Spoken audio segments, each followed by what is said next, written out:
कहते रहते धीर वक्ता गंभीर श्रोता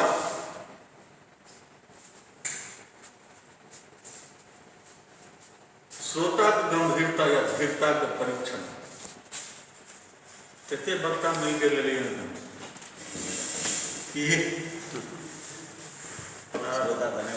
श्रोता सब धन्यवाद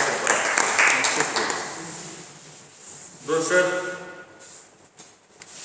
हम नमन करै छी अहाँके ई संस्था संस्कृति मिथिला के जे अन्हरिया रात में चिराग जलेने छै आ जब मोमबत्ती खत्म हुए लगी है तो मूल्यों में लगेने छै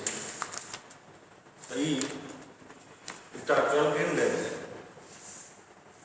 लिखी रह जाएगी तारीखियां जमाने की कोई चिराग जलाओ अंधेरा न रहे कोई चिराग जलाओ अंधेरा संस्कृति मिथिला एहि भावे चिराग जलेने छै ताहि हेतु संस्कृति मिथिला के संस्थापक अध्यक्ष उपाध्यक्ष कोषाध्यक्ष संरक्षक द्वय एवं सब सम्मानित सदस्य के हम श्रद्धा अर्पित करै छी आ ईश्वर करै हिनकर संस्था आर सब जे जुड़ी आ संस्था लगातार अपन विकास के समृद्धि के प्राप्त करे आजुक जुटान आजुक सभा आजुक बैसार जे पुण्य कार्य हेतु समर्पित है निश्चित रूप से मैथिली आ हिंदी के स्वनाम धन्य महापुरुष महाकवि महामानव विराट व्यक्तित्व के स्वामी मायानंद मिश्र जी के नाम हमरा सब दुईटा शरीर हो एक पंचतत्व काया जकरा माध्यम से हम अहाँ के जानी छी नाम के प्रतीकात्मक रूप अहाँ हमरा जाने छी शरीर के माध्यम से हम कर्म करै छी कर्मक माध्यम से एकटा हम नवीन आर दोसर यशक शरीर के निर्माण करै छी ई शरीरक सीमा है कालबद्ध स्थानबद्ध हम कर्म के बदौलत कृति के बदौलत अपना इस शरीर के माध्यम से काल के अंतराल काल के भाल पर भी अपन निशान लिखे में अपन चिन्ह अंकित करे में समर्थ होई छी आ स्थान के परे सेहो आए विज्ञान के माध्यम से अपन कृति के माध्यम से यश के माध्यम से करे के सब प्रवीण जी ठीके कहलखिन इससे आगे प्रत्यक्ष रूप से भले माया बाबू आई नहीं छै किंतु हमरा सबके मन में अपन संपूर्ण स्मृति के रूप में संपूर्ण जे उनकर देन छै मिथिला मैथिली साहित्य के मैथिली आंदोलन में और मिथिला के आंदोलन में कोई संपूर्ण भाव के साथ उपलब्धि के साथ वो से बढ़ के एक शिक्षक के रूप में कितने छात्र तैयार के एक यदि कोई शिक्षक एक छात्र के तैयार करे छे तो अमर एक सिकंदर के तैयार करे में अरस्तु अमर भए गेल एक चंद्रगुप्त तैयार करे में चाणक्य अमर भए गेल एक राम के तैयार करे में विश्वामित्र अमर भए गेल जे एतेक छात्र के मैथिली के ध्वजाधारी के ध्वजा के ढोय वाला के तैयार कऽ के गेले हन ओ की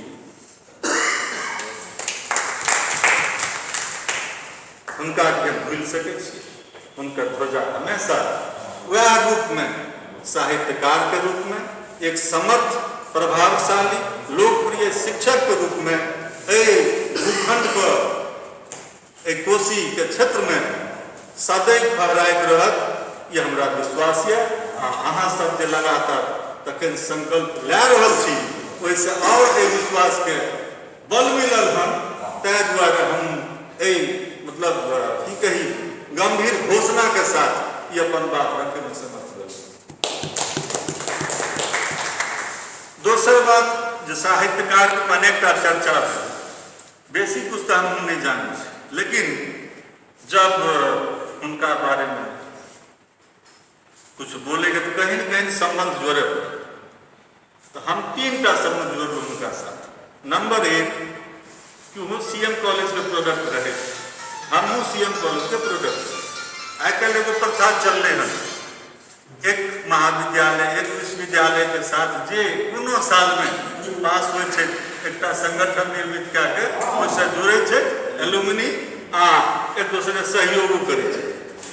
तो यदि आइ या काल हो बादो में कहियो एहन संस्था यदि बने कि जे सीएम कॉलेज से पास होला पर एलुमनी तैयार हो, तो में आगे उनकर नाम रहते 25-30 साल के बाद कहियो हमहूँ रहब।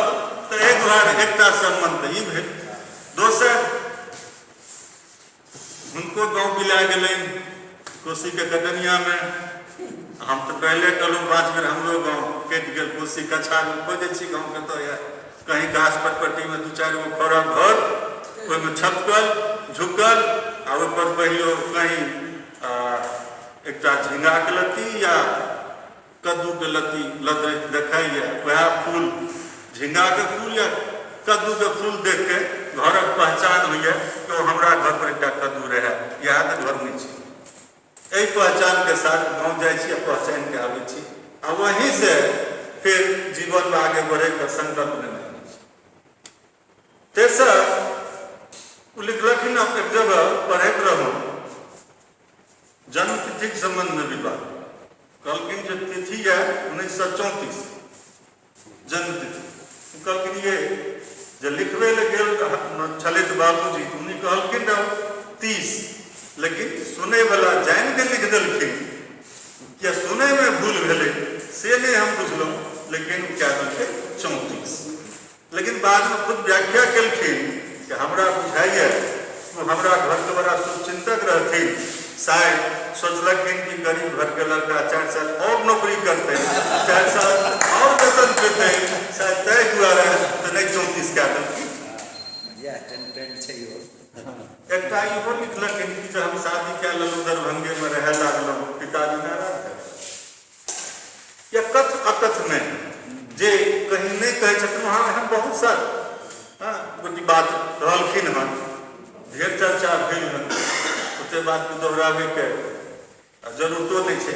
एक तो परंपरा भंजक के रूप में बोलिए रहलूँ हन, उद्घाटन करता अंतिम समापन करता के रूप में बोले छे। निश्चित रूप से यो एक परंपरा भंजक के काज है नहीं। सामान्यतः उद्घाटन के तुरंत बाद बोले छे। हम शायद समाप्त नहीं कर रहे हैं, आज कोनो भाषण में दी आज कुछ हेते, तो यो एक स्थिति है।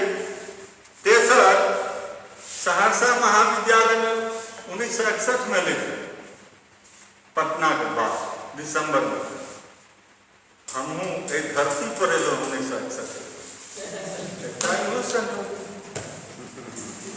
हम एक धरती पर एलो सहरसा जिला के गाँव में, वो 1961 वो सहरसा में एला पटना से। बाद 1961 में हम 1961 में जन्म ले लो जय रूप में हो एक संजोग या कुजोग एक इहो छै। ताहि दुआरे कहीं कहीं जोड़े पड़त एक तरीका बतेलूँ कि हम केना करे छी।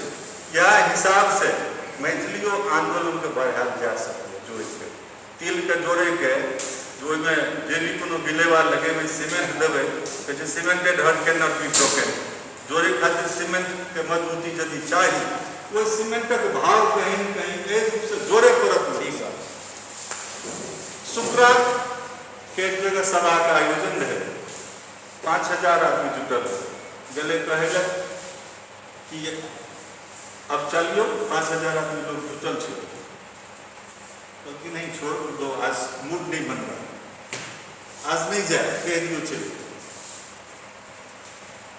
दोसर दिन फिर सभा का आयोजन भेलै आइ कते ये श्रोता 2000 नहीं जाए। तेसर दिन फिर भाषण के रहे कार्यक्रम आइ कते ये श्रोता 1000 आयु नहीं जाए। लेकिन दोसर दिन और समय खराब रहे, बरसात रहे, आइ कते श्रोता जुटल हन तो 300। कहले चलू आइ चलो। तो जे बोलवे वाला रहते कहलखिन जहिया 5000 रहे श्रोता तहिया कहाँ आइ 300 छै तो कहै चलू से किया। लेकिन सही श्रोता यह है 300 ही। बाद बाकी तो वो आंधी के पात जगह उधिया गायब गेल रहे। माया बाबू के बीच पाथर और बिहार पाथर वह इंसान हिंदी में डरे कि ढेला अब पात ढेला कल के पत्ता से जो वर्षा आ गई तू हमारा रक्षा कर ले। पत्ता कल के ढेला से जब आंधी आती तो तू हमारा बचे उड़े से। तो ढेलो और पत्ता के संबंध हो ढेल बिहार पाथर बिहार के प्रतिक्रिया पाथर की पड़ते पाथर की पर की पड़ते बिहार देखता है। लेकिन प्रभाव पाथर पर और पात पर अलग अलग। तो आंधी से केना निमटबे हम पाथर बन के निपटी या पात बन के कहते हमरा खुद निर्णय करे पड़ते कि हम कौन रूप में जीवन जिये ले चाहे छी, वह पात के रूप में या पाथर के रूप में। बहुत कुछ है। एकटा जे कहल चाहब खास करके अध्ययन में तो हिंदियों में कहल जा सके क्योंकि हिंदी के में रचना है हुनकर अहूँ आवेदन निमंत्रण में यह मैथिली एवं हिंदी के जी। तो हिंदी में यदि देखा जाए तो बाद की जो उनकी जो भी रचना है प्रारंभ उन्होंने सही कहा। प्रारंभ तो हम लोगों की तरह से उन्होंने या हम लोगों की तरह से मंचीय आकर्षण के कारण किया। लेकिन जब उनकी रचनाओं से आप गुजरेंगे तो ऐसा लगता है कि धीरे धीरे मंचीय आकर्षण थोड़ा कम होने लगा और जीवन की गहराई में उतरने लगा। और इस हिसाब से हम तुलना करना चाहते हैं तो हिंदी साहित्य में दिनकर का नाम जो तालियों की गड़गड़ाहट के बीच उन्होंने अपना प्रारंभ किया। लेकिन धीरे धीरे उनका हृदय जो रसवंती की धारा में बढ़ के बसता था या कुरुक्षेत्र के संघर्ष में पलता था या उर्वशी के सौंदर्य के लिए लालायित रहता था, फिर कैसे उनका हृदय इस हुंकार से हटकर उधर शीतल छांव में बसने लगा। धीरे धीरे इनके अंदर भी एक आत्मा की तलाश की एक भूख से और फिर इतिहास की तरफ मुड़ता। आप यदि देखें इतिहास पर कोई क्यों मुड़ता? जब भविष्य की दृष्टि साफ नहीं दिखती, वर्तमान को समझने के लिए अतीत की व्याख्या अनिवार्य है कि यह हम जहां हैं, जो समय आज है, जो समाज आज है, वह यहाँ तक कैसे आया, इसको समझने के लिए अतीत की व्याख्या है। और फिर उस भूमि पर भविष्य की भूमिका तैयार होती है, उसका नक्शा तैयार करेंगे, उस लक्ष्य पर उनका जो पीछे लगना है। और वह भी वहां तक जहां से कहते हैं कि प्रथम आर्य मानव का प्रथम उद्गार जो ऋग्वेद के रूप, तो इतिहास ही नहीं, पुराण ही नहीं, वैदिक काल का जो सबसे अंधकारमय काल है, उस काल खंड के बारे में इतना गहन अध्ययन करते हुए मानव जाति के इतिहास की विकासात्मक व्याख्या प्रस्तुत करने का दुर्वह कार्य या कहें कि बहुत ही कठिन कार्य उन्होंने समझा। यह सिर्फ मैथिली ही नहीं, हिंदी साहित्य ही नहीं, बल्कि विश्व के कई सारी भाषाओं जो श्रेष्ठ साहित्य को देने वाली भाषाएं हैं, जो समृद्ध भाषाएं हैं, उन साहित्य में भी इस कोटि की रचना नहीं है। यह हम गर्व के साथ कर सकते हैं। यह बहुत बड़ी देन है। ये जो लोग पढ़ेंगे उसको गहराई में तब समझ में आएगा कि किस तरह दो पंक्ति में जब हम पुत्र की भूमिका लिखते हैं तो वहां पर उस भूमिका के बारे में किस तरह सभ्यता और संस्कृति के बीच जो समन्वय है, जो संबंध होता है, वो लिखते हैं कि संस्कृति सभ्यता को इतिहास है और सभ्यता संस्कृति को भूगोल देता है। अब देखिए सिंधु घाटी की सभ्यता वो स्थानवाचक है। सिंधु घाटी वो सभ्यता भूगोल दिया उसको, उदाहरण से मैं बता रहा हूं।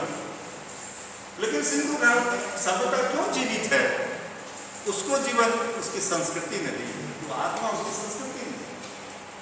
तो इस ढंग से सभ्यता और संस्कृति के बीच का जो आंतरिक संबंध है, अंतर क्रिया, और दोनों के माध्यम से फिर जो मानवीय सभ्यता के विकास के इतिहास, क्रमिक इतिहास, जो आप के मार्क्सवादी सिद्धांतों के आधार पर भी सही कर सकते हैं।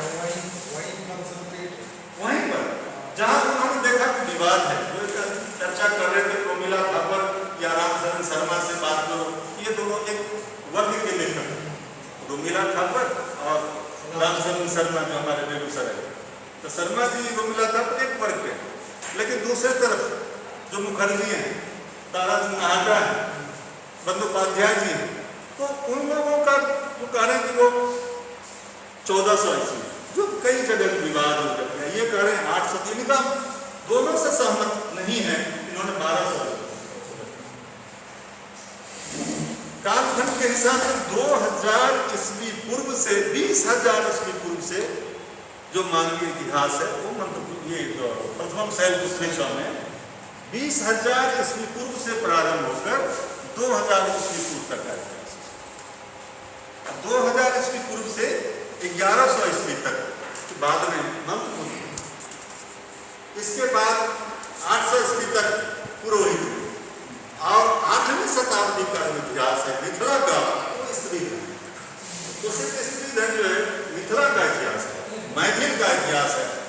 आज मैं अपेक्षा कर रहा था मिथिला और मैथिल पर बहुत सारी बातें होती है, आंदोलन की बातें होती है, भाषा के इतिहास और विकास की बात होती है, साहित्य की बात हो रही है, कहीं कहीं इसकी भी चर्चा हो, स्त्री धन का पूरा किया वो जी। यह बात मुझे लग रहा था कि थोड़ा सा छूट रहा है, और शायद मैं इस प्रवाह के साथ नहीं कह पाता, इसलिए मुझे ये आना पड़ा। और यदि हिंदी में ना कहते तो भी उनकी जो देन है हिंदी के प्रति, तो उसके प्रति भी श्रद्धा सुमन अर्पित नहीं हो पाता। तो इस दोनों को ध्यान में रखते हुए मैं एक बार पुनः उनके उस सूक्ष्म स्वरूप को अपने भाव के कर से श्रद्धा के सुमन अर्पित करता हूँ। और मुझे लगा था कि मैं शायद कुछ बोल पाऊंगी, कुछ लिखने का भी प्रयास किया था, तो मैं सोचता हूँ वो भी आपको बता दूं। क्योंकि उन्होंने कविता लिखी, कथाकार सब तो आगे दोहराऊंगा नहीं, एक उनके व्यक्तित्व का कहूँ कि एक रेखा चित्र खींचने का प्रयास किया कि जब मैंने देखा तो मुझे लगा कि उनके व्यक्तित्व में एक जो आर्य की अंतिम पीढ़ी के जो वो शिखर पुरुष दिख रहे हैं, कि आर्य के जो व्यक्तित्व की व्याख्या हुई है तो कहा देवदार तरु जैसा, उनके लंबाई, मुंह भी लंबा, नाक भी लंबे, तो उनको देखने से वो सारे गुण ललाट भव्य दिव्य, उसमें तो ज्ञान और विज्ञान समाहित, चिंतन आंखों में वो गहराई, मन में वो विश्वास, वो तो देखने से जो वो रूप दिखता है। मुझे लगता है बाणभट्ट ने लिखा था अपने पिता के वर्णन करते हुए कि जब वो अध्ययन पर बैठते थे तो भगवती भारती माँ सरस्वती स्वयं अपने आंचल से वायना में पंखा करती थी। तो मुझे लगता है कि इनको देखते हुए, कभी देखा नहीं प्रत्यक्ष रूप से, लेकिन जो रंगों के माध्यम से जो तस्वीर रूप में देख रहा हूँ, वो देखते हुए भी यह भाव बहुत जागृत होता है कि कहीं न कहीं जब ये भी साधना में लीन होते होंगे तो साधना की देवी सरस्वती स्वयं उपस्थित होती होंगी और अपने इस वरद पुत्र को अपने कर कमलों से आशीष देती होगी, सींचती होगी। ज्यादा समय नहीं लो, 2 पंक्तियां ये बता देते। उन्नत भान अनंत ज्ञान निधि हृदय प्रीति रस छंद। प्रयास हुआ कि उनकी सारी रचना भी इसमें आ जाए। उन्नत भाल अनंत ज्ञान निधि हृदय प्रीति रस छंद सात्विक गुण संग माया मर्दित दिशा अवांतर कविवर माया। कविवर माया की कोई भूलता भांगत लोटा, की कोई भूलता भांगत लोटा ललित व्यंग रस भाव कथा आग मोम पाथर से भरले मैथिली के नवबोध कथा। आग मोम पाथर से भरले मैथिली के नवबोध कथा। मैथिली के माथा पर राजति चंद्र बिंदु सममायानंद प्रथम पुण्यतिथि पर हुनकर जागृत स्मृति के अभिनंदन। जागृत स्मृति के अभिनंदन। उपन्यास पर माया बाबू जग जीवन के कहियो माया नहीं कहला। माया के दू रूप होय छै, एकटा योग माया, एक जीव माया। जो माया ईश्वर के संग रहे छै मुरली के रूप में या कोनो रूप में। योग माया जब हमरा संग रहे छै, अहाँ संग रहे छै तब जीव माया। लेकिन माया के संग जब आनंद हो, यानी कहीं जब सत्गुण के समाहित हो तो विद्या के जन्म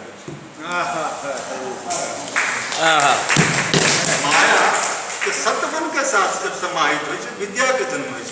आ जब रजोगुण के समाहित हो तो आवरण के जन्म। ये हम नहीं कहे छी, स्थापित है, मान्यता है। आ जब तमोगुण के संयोग हो तब विक्षेप हो।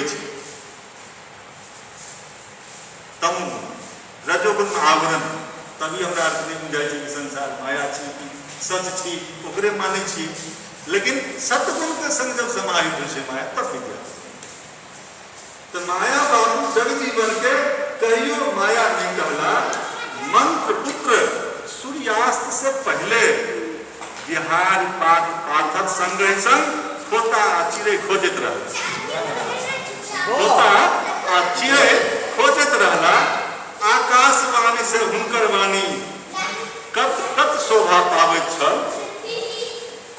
आकाशवाणी से हुनकर वाणी कत कत शोभा पावैत छल। मंच माइक संग हुनकर वाणी सबको नाच नचावैत छल। माटी के लोग सोने की नैया, ये हिंदी में उनके 5 उपन्यास हैं भैया। माटी के लोग और सोने की नैया हिंदी में उनके 5 उपन्यास हैं भैया। प्रथम शैलपुत्र चौथ, मंत्र पुत्र आया, पुरोहित के बाद स्त्री धन छाया। पता नहीं मुझे कर्मकांड का क्या हुआ। तो प्रकाशित हुआ कि नहीं? एक जगह मैंने देखा कर्मकांड प्रकाशित नहीं लिखियो नहीं सकते। अच्छा, तो वह लिख लो, पता नहीं मुझे कर्मकांड का क्या हुआ, कलम से निकलकर छापा या छापा खाने में फंस गया।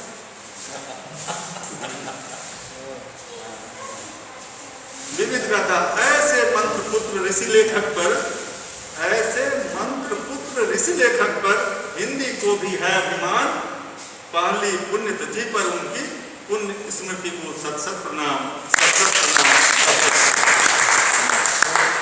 अहाँ सबके अनेक अनेक धन्यवाद। हमरा ये अवसर पर आमंत्रित कलूँ, एक सौभाग्य दिलूँ कि अहाँ सबके समक्ष उपस्थित भेलूँ। एक बेर जे हुनका हर रूप में अहाँ उपस्थित केने छियै, हम सबके धन्यवाद। हुनकर स्मृति के कायम रखे खातिर बहुत तरफ से जे भविष्य में हेतै अपेक्षा करब कि सहयोग अहाँ देबै। एक बात पुनः एक प्रति ओकर जे हमरा दऽ देलियै फोटो कॉपी करा निकाल